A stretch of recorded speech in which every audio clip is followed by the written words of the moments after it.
내일은 또 이제 대선이 있기 때문에 네. 대선과 관련해서 뭐 지금 또 관세 때문에 이런저런 일정들이 있고 막 복잡하지만 대선과 관련해서 수혜가 될 수 있는 종목을 뒤늦게나마 좀 찾으시는 분들이 있을 것 같아서 제가 오늘 또 이제 대선 스페셜로다가 이렇게 또 준비를 해봤습니다. 이거 봐야 할 때가 오긴 했네요. 그렇죠. 네. 그럼요. 그러니까 사실 대선보다 중요한 게 대선 이후니까요. 그렇죠. 네. 네.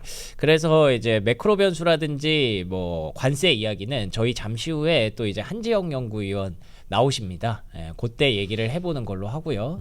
저희는 이제 대선 D-1 중심으로 주목해봐야 될 중소형주 시리즈 한번 준비를 해봤습니다. 좋습니다. 자, 일단 00년 이후에 대한민국 대선 전후의 코스피 성과와 매크로 이벤트부터 한번 정리해 보도록 하죠. 네. 대선 이후를 준비해야 될 시기니까. 그렇죠. 뭐 사실 저는 이 구분을 잘 신뢰하지 않아요. 뭐 진보 보수 이 구분을 신뢰하지 않아요. 구분할 게 이거밖에 없으니까 요즘. 그렇죠. 뭐. 네. 그냥 다른 색깔 정도, 빨강색, 파랑색 정도라고 하지. 그렇죠. 저는 뭐 네. 진보 보수 이런 말 쓰는 거 별로 안 좋아하는데. 그러네요. 네. 어쨌든 그걸 고려했을 때 뭐 한 달 동안의 어떤 수익률 전반적으로 3대 2니까 뭐 상승이 우세했다라고 보는 게 맞겠죠. 예, 평균적으로. 그렇죠. 예. 근데 진짜 전체 에버리지가 2.4니까. 그러네요. 네. 그리고 일주일간의 수익률은 살짝 마이너스, 한 달간의 수익률은 조금 마이너스 커지고 3개월간의 수익률은 마이너스가 점점 더 커지는 걸 확인할 수가 있습니다. 그래서 결국에는 딱 그 한 달 동안에 그 반짝하는 그 수익률을 여러분들 놓치시면 안 된다. 네. 그 이후에는 그 바람이 빠지면서 전반적으로 조금 약해질 수 있다 시장이. 저라면 네. 지금 좀 오른 종목들 한번 정리하고 좀 관망도 해볼 수 있다고 생각해요. 그럴 수 그러니까 있죠. 어떤 그 기대감을 갖고 간 애들. 그러니까요. 네. 뭐 물론 그때 뭐 전쟁이라든지 서브프라임 모기지론, 유럽발 재정위기, 뭐 이렇게 위기가 많았나요? 사드 사태. 안 어려운 상황이 없었네요. 그러네요. 러우 전쟁, 긴축 그러네요, 사이클, 진짜. 이번에 또 관세 전쟁까지. 그러네요. 이런 것들 고려해서 이제 3개월 사이에 대선 효과가 점점 더 사라진다라고 봐야겠죠. 그랬다고 봐야 될 것 같고, 그래서 일단 여기서 도출할 수 있는 저는 결과는 한 달 사이에 그 허니문 기간은 온다. 네. 라는 점 우리가 앞으로 6월을 또 긍정적으로 기대해 볼 수 있는 포인트가 된다. 근데 이거 마이너스 1 마이너스 M이면은 대선 전 한 달이기 때문에. 그러네. 네, 그렇기 때문에 그 일주일. 제가 요거 표 보고 생각 들었던 건 맞네. 올랐던 만큼보다 더 빠지거나 그 얘기였네. 그 정도인 것 같아요. 죄송합니다. 예, 제가 예. 수정하겠습니다. 예, 그래서 한 달 기대감- 사이에 또 빠질 수 있군요. 예, 그래서 좀 전 그래서 요 표 보고 드는 생각이 이제 좀 어느 정도 많이 실현할 또 기회이지 않나라는 생각도 듭니다. 그러네요. 예. 예. 이게 참 얼마 안 가네요. 생각해 보니까. 네, 좀 다 반짝거리는 이슈고. 예, 저는 그래서 이게 좀 이번에 또 준비 좀 덜 돼 있잖아요. 급하게 준비하다 보니까. 그쵸. 예, 그래서 좀 이번에 한탕 하고 나가는 그게 아닌가 싶어요. 그러고 보니까 이번에 6%나 올랐네요. 예, 그러니까 좀 다 좀 전반적으로. 근데 또 이게 관세 분쟁이 걸려 있으니까 또 헷갈리긴 하네요. 그러긴 해요. 지금부터 이제 또 7월은 우리가 또 기대하잖아요. 7월에 막 관세 이런 것들 저런 것들 해소될 것이다라고. 어렵네요. 예. 어쨌든 지금 뭐 하루 먹고 사는 우리 입장에서는 지금 당장이 중요하니까. 네. 그래서 조금 더 고민하게 되는 게 이거예요. 대선 국면의 경기 모멘텀과 달러와 코스피 외인 수급을 비교했을 때 17년도랑 비슷하다고 DS투자증권에서 했더라고요. 이때 보니까 경기 모멘텀이 점점 이머징이 좀 더 세지는, 최근에 약간 그런 측면이 없잖아 있지 않습니까? 달러가 좀 약세를 보이고 있기 때문에 달러 인덱스가 뭐 100 밑으로 떨어진 상황. 요때도 달러 인덱스가 100 밑으로 떨어져 있더라고요. 지금 100 근처에서 왔다 갔다 하는 상황. 그랬을 때 외국인 누적 순매수 규모가 확실히 좀 올라갔던 걸 확인할 수가 있습니다. 그렇죠. 이게 첫 장미 대선이었죠. 네. 요때가. 그래서 이번에도 서서히 이렇게 반등하지 않을까라고 기대를 해서 네. 그러니까 이게 반짝하는 효과긴 하지만 그렇죠. 그래도 이번만큼은 또 다를 수 있지 않을까 조심스레. 마치 세린메이가 아니었던 것처럼 그렇죠. 그런 전망도 나오고 있다 정도로 참고하시면 될 것 같고요. 네. 그러면 무슨 종목들을 골라야 되냐? 일단 외국인 수급이 좋아지고 있는 섹터에 대해서 여전히 관심이 필요하다라고 보고 있습니다. 조선 상사자본제 그리고 은행증권 최근에 사실 증권주에 대해서 저희가 뭐 말씀드리기가 좀 애매해서 제가 한 번도 뭐 중점적으로 다루진 않았지만 다들 아실 거예요. 잘 가죠. 증권주가 네. 어마무시합니다. 잘 가죠. 금융주라고 표현하는 게 맞을 것 같아요. 맞아, 금융주. 네. 예. 그리고 또 이제 유틸리티와 기계. 그러니까 결국에는 조방원 안에서 다 지금 얘기가 끝이 납니다. 그와 관련해서 이제 주요 산업 공약들을 비교했을 때 이 두 명의 후보가 갖고 있는 공통점들을 한번 파악해서 그 교집합을 계속 찾아보자라는 관점이 DS투자증권에서 나왔고요. 저 안 그래도 지난주 그 방송하신 거 들었는데 네. 제가 갖고 있는 종목 많이들 하시더라고요. 아 그래요? 저 GF홀딩스 갖고 있거든요. 아니 그걸 어떻게 갖고 있어요? 그게 뭔데? 그게 제가 어쩌다가 그걸 갖게 됐는지 저도 잘 몰라요. 기억이 안 나는데 네. 현대백화점 주식을 갖고 있으면은 그 주식을 주더라고요. GF홀딩스 주식을. 뭐에 분할이 됐구나. 네, 뭐 그래가지고 굉장히 마이너스 돼 있었어요. 왜냐면 애초에 그 가격 제조 높게 형성돼서 저 받을 때 가격이 네. 그래서 지금 많이 올라왔다고 하는데 뭐 여전히 별 감흥은 없고. 별 감흥 없는 수준입니다. 아 그렇구나. 그러니까 워낙 뭐 많이. 지난주 다뤄주시는 것도 보니까 다 많이 빠졌는데 꾸준히 많이 최근에 올라오긴 했는데 네. 아직 갈 길 먼 종목들이더라고요. 그쵸. 지주들 그 이제는 말할 수 있다. 한국투자도 갖고 있거든요. 오, 한국금융지주. 한국금융지주. 오. 좀 보면은 그 지주사들 제 은근 갖고 있더라고요. 지주사 장기 투자하시는 분이 계셨네. 제가 갖고 있었습니다. 근데 뭐 이게 사실 투자라기보다는 약간 억지 보유죠. 뭐 물려 있어가지고 누가 줘가지고 이렇게. GF홀딩스는 뭐 알지도 못하는데 제가 갖고 있는 거예요. 보면은. 갑자기 들어와서 갖고 있는 거구나. 꽤 오래 갖고 있었습니다. 어쨌든 뭐 심심한 축하네. 그거 왜 갖고 있었냐면 그 더현대 생기고 나서 실적 좀 좋아진다길래. 현대백화점. 그래서 그때 현대백화점 살만했죠. 그때 사고 나서 훅 빠졌었거든요. 그쵸. 근데 뭐 GF홀딩스라도 주니까. 아이들이 복덩이. 아이들이 복덩이. 감사합니다. 그러네요. 사실 최근에 계좌가 좀 많이 괜찮아졌어요. 또 이게 출산의 마이너스 28%하던 게 마이너스 22%까지 왔습니다. 이야. 야 아이를 한 명도 아니고 두 명이나 낳으니까 이게 그냥 뭐. 돈 들어갈 생기니. 그러네. 그럼 좀 매도해도 됩니까? 그럼 결국에는 네. 사실 플러스 마이너스 하면 똑같네. 뭐 똔똔이지만 활기가 돌잖아요. 또. 그러네요. 또 경제학이 요즘 또 핫하죠. 유동성이 또 풍부해지면 좋으니까요. 그렇죠.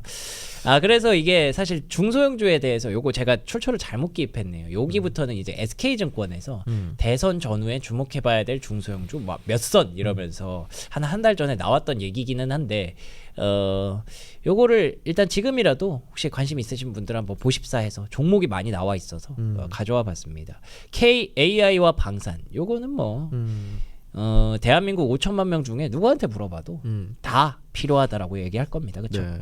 AI 그리고 또 방사는 지금 계속 이렇게 지정학적 불확실성이 계속 상존하고 있는 상황에서 이와 관련된 모멘텀은 계속 지켜봐야 될 것 같고요. 요거를 이제 교집합을 만들면 되잖아요. 네. 그러면 또 이제 의료 AI라든지 방산 AI, AI 보안, AI에서 파생되는 소프트웨어에 주목한다라는 관점인 것 같습니다. 네. 우리가 챗GPT를 만들 수는 없지만, 그렇죠. 이런 이제 점점 더 요즘 소버린 AI라는 말이 유명하더라고요. 소버린 하면 저기 SK 한창 소버린 주주 그 생각나는데 그거 아닌가요? 그건 아니고요. 이제 각 개별적으로 국가마다 나라마다 자기 그 문화권 안에서 만들어질 수 있는 AI가 필요한 시대가 온다. 근데 그 소버린 AI조차 엔비디아가 다 이제 그 컨트롤 타워를 만들 것이다. 뭐 이런 얘기들, 그런 얘기들이 나오고 있는데 그래서 이제 파생되는 소프트웨어에 주목한다라는 관점에서 예를 들면 뭐 솔트룩스 루닛, 센즈랩 그리고 또 로보티즈, 에이럭스, MNC 솔루션 이런 소재 부품 국산화할 수 있고 MRO 등이 부각될 것으로 판단된다라는 관점이 첫 번째 SK증권의 포인트였습니다. DS투자증권. DS예요? 아니에요. SK. 여기서부터는 SK. 제가 바뀌었어요. 요거 출처를 잘못 기입했습니다. 자, 그리고 두 번째 안정적 그리고 경제적인 에너지. AI 산업 확대를 하려면 대한민국에도 소버린 AI가 들어오려면 결국 에너지 자립은 중요하지 않습니까? 중요하죠. 그렇기 때문에 뭐 요즘 재생에너지에 대해서 뭐 이래저래 말은 많습니다. 아무래도 좀 대선 정국이다 보니까. 근데 미국을 보면 될 것 같아요. 요거는 국내를 보기보다는 이게 된다 안 된다, 필요하다 안 하다, 오히려 마이너스다. 뭐 이런 논란도 많기는 합니다만 미국을 보면 된다는 게 둘 다 하잖아요. 그러니까요. 결국에는 석유화학 그 과거에 쓰던 그런 에너지도 많이 끌어당겨서 쓰고 있고 원전도 지금 급격하게 사실 미국만 볼 것도 아니고 요즘에는 미국에서 주목하고 있는 게 왜 유럽이 다시 원전을 땡겨가는가에 대해서 주목을 하고 있거든요. 유럽은 뭐 프랑스를 중심으로 원전이 아주 강력한 나라였습니다. 네. 근데 그럼에도 불구하고 다 던졌죠. 네. 재생에너지가 필요하다. 아. 그게 사실은 제 생각에는 그 뭔가 지구를 구하자라는 의미도 있겠습니다만 네. 뭐 전 세계적인 관점에서 이제 패권 다툼, 에너지 패권 다툼의 어떤 과정도 있었다고 생각을 하거든요. 네. 근데 지금은 서로 뭐가 중요해 하면서 에너지 패권 다툼할 게 아니라 지금은 AI가 가장 중요하기 때문에 네. 그런 이상한 고민을 할 필요가 없어진 거라고 생각을 해요. 아, 그런 패권 다툼을 할 수 있을 정도로 이유가 컸었던 시절의 이야기네요. 그렇기도 하죠. 네. 네. 그리고 그때는 사실 전기 가지고 음. 전력 가지고 이렇게까지 강조가 되는 시대가 올 거라고 예상을 못했다라고 생각을 해요. 그렇죠. 전 인류가. 그렇죠. 전기는 뭐 그냥 띡 누르면 들어오는 거고 띡 맞아요. 누르면 꺼지는 거지 않습니까? 맞아요. 네. 원전까지도 필요가 없었던 시절이죠. 생각해보면. 그랬던 것 같아요. 네. 네. 근데 지금은 네. 너무 다들 야 이거 안 되겠다. 뭐든 필요하다라는 관점으로 가는 것 같으니 할 수 있는 거 다 때려박는 것 같습니다. 제 생각에도 그게 정답인 것 같습니다. 할 수 있는 걸 다 해야 돼요. 재생에너지 한다고 원전 안 할 것도 아니기 때문에 맞아요. 원전도 하면서 재생에너지까지 같이 하는 것 같아요. 그렇죠. 네. 네. 그래서 이제 점점 더 생각을 확장해 보면 아 재생에너지도 결국 써야 되는구나. 그러면 뭐 ESS, 뭐 스마트 그리드 이런 것도 가야 되는구나라고까지 확장을 할 수가 있겠죠. 원래 대선은 꿈과 희망을 먹고 계속 그렇게 좋은 것 같아요. 떠가는 거기 때문에 뭐 그 안에서 되게 필수적인 GNC 에너지라든가 BHI 뭐 그리드 위즈까지 확장될지는 모르겠는데 어쨌든 꿈을 먹으면 그럼요. 여기까지도 갈 수 있다라고 네. 보는 것 같습니다. 자 그리고 또 서민경제부 야 요즘 요런 거 또 또 저희 트렌드 코드에서 얘기 많이 하지 않습니까? 많이 하죠. 요즘 플렉스가 아니라 네. 가성비의 시대. 실용의 시대다. 네. 이게 그 뭐 과장님이 많이 얘기해 주셨지만 그 가처분 소득에 대해 야, 예. 네. 집값이 너무 많이 올라가지고 이제 거기다 원리금을 내다 보니까 내가 임금이 올랐어도 원리금으로 인한 가처분 소득 감소가 너무 커졌으니 그러니까요. 실생활에서 어떤 내수가 돌기 힘들다. 그래서 뭐 지역 카페나 상품권 활용하면서 이런 뭐 이제 핀테크 사업들도 늘어나고 뭐 그대로네요 여기. 보면. 그러니까요. 그리고 제가 뭐 인구도 모자라니까 저출산도 계속 지원해야 하고. 그렇죠. 제가 이번 주말에 이제 페스티벌 서재페를 한번 갔다 왔어요. 또 역시 힙한 건 다 하셔요. 또 제가 시장을 또 조사하기 위해서. 네. 요즘 요즘 분들은 뭐라고 다니시나. 네. 이런 데서는 어떤 화폐가 쓰이나. 네. 일단 첫 번째로 중요했던 건 싹 다 카카오페이로만 합니다. 아무것도 쓸 수가 신용카드도 안 받아요. 그냥 QR로. 네. 그냥 이미 그게 돼 있어요. 전 그게 굉장히 촌스럽다 생각했거든요. QR로 하는 거.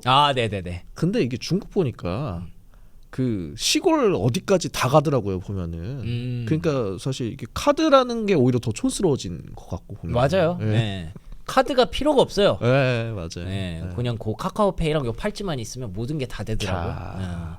그리고 또 두 번째로 느낀 건 이 조금 일단 비싸긴 하다. 한 명당 18만 7천 원인가 그래요. 야. 하루 노는데. 야, 네. 뭐 자는 건 아니죠? 그렇죠. 그냥 놀러 갔다 오는 거죠. 그렇죠. 네. 근데 물론 가보면은 이제 워낙에 훌륭한 아티스트들이 많이 나오시니까 야 이거 돈값 하네라는 생각도 들지만 네. 어쨌든 이거를 막 기분 좋게 긁을 그런 정도의 돈은 아닌 것 같아요. 좀 사실 많이 비싸네요. 예, 그쵸? 예. 예. 근데 뭐 그렇게 하고 인스타 사진 많이 올리면 그럼 이제 세이브 되는 거니까. 입장료가 18만 원인 거예요. 디저트는 못 참아님. 예. 근데 깜짝 놀랐어요 진짜. 거기 가서 쓰는 돈이 뭐 추가로 막 그렇게 많이 드는 건 아니에요. 맥주는 마셔야 할 거 아니에요. 그쵸. 근데 그런 것들 이제 식비 F&B는 또 따로 드는 거긴 한데 왜냐면 그거는 거기서 이제 다른 업체들을 초청해서 하는 거니까. 그렇죠. 예, 그 사람들이 거기서 돈을 써줘야 거기도 가져갈 수 있는 거니까. 근데 또 줄도 길어가지고 쉽게 사지도 못하잖아요. 또. 그쵸. 이제 근데 그거를 그래도 그나마 좀 어떻게 해보겠다고 카카오페이로 좀 하는 거죠. 대단하다 진짜. 근데 그리고 세 번째로 느낀 건 그럼에도 불구하고 사람이 겁나 많다. 너무 많다. 와 도대체 이 사람들 어디 있다 온 거지? 이게 플렉스의 시대에서 가성비 시대로 가서 그렇다라고 저는 보는 게 네. 트렌드 코드처럼 됐지만 네. 왜냐면 사실 가처분 소득이 떨어졌으니까 네. 뭐 어떤 더 큰 거 뭐 차나 본인에게 필요한 거. 주택으로 가지 않고 진짜 내가 이 현재 삶에서 누릴 수 있는 쪽으로 그럴 수도 집중하는 있네. 거죠. 그 선우용녀님 유튜버 보면은 네. 아침마다 주 3, 4회 그 호텔 뷔페 가시거든요. 맞아요. 그거 네, 봤어요. 네, 그 뇌경색 오고 나서 좀 인생에 대한 관이 바뀌었다고. 그러니까 그분은 뭐 버실 만큼 버신 분이기도 하지만 네. 내가 죽기 전까지 쓴 돈이 내 돈이다라는 생각이기 때문에 그래서 보면 젊은 세대들한테 어떤 미래에 대한 희망을 주지 못하고 있으니까 사실 현재 경험에 더 많이 집중하게끔 소비를 유도하는 것도 있는 것 같아요. 그게 결국 어쨌든 가성비의 시대의 어떤 주목받는 그런 이벤트네요. 가성비와 가심비. 네, 맞습니다. 그래서 여기 종목을 보니까 또 레뷰 코퍼레이션, 뭐 레뷰. 잭시믹스 이런 게 있어요. 네. 이 레뷰 코퍼레이션 제가 알기로 SNS 광고 도와주는 업체인 걸로 알고 있고, 네, 대행사죠. 잭시믹스가 꽤 그래도 값 운동복. 값 있는 운동복이거든요. 맞아요. 뭐 해외 뭐 룰루레몬급은 아니지만 이런 것들 고려해 보면 가성비의 시대에서 적은 비용으로 최대의 만족을 창출할 수 있는 그런 부분들에 대해서도 이제 필요하다. 잭시미스 경쟁사 거 주식 제가 갖고 있는데. 뭐죠? 그 안다르라고 있는데. 맞아요. 에코마케팅. 에코마케팅은 레뷰 코퍼레이션도 경쟁사인데. 맞네. 여러모로 많이 빠져 있습니다. 그러네요. 요거랑 같이 있네. 같이 좀 근데 요즘 많이 한때 핫했던 한때 핫했죠. 좋습니다. 그리고 마지막으로는 지역균형 발전과 규제 혁신. 뭐든 규제 혁신은 나오겠죠. 시장에서는 로봇을 좀 중요하게 보시는 것 같아요.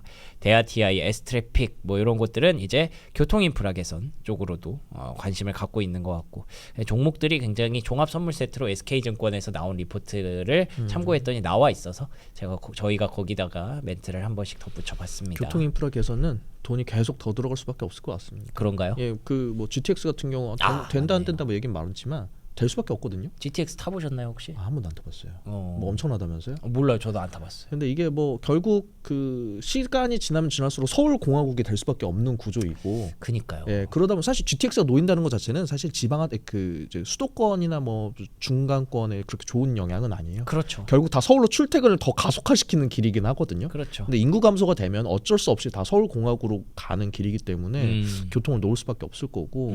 뭐 최근에 뭐 계속 민간 건설사들 막 다 이탈하고 막 그랬잖아요. 그러면 이제 정부에서 이제 재정 사업으로 이제 전환해가지고 진행하고 이럴 거니까 그러면 뭐 이제 여기에 대한 하청을 받는 뭐 건설사들도 정부 돈으로 하겠죠.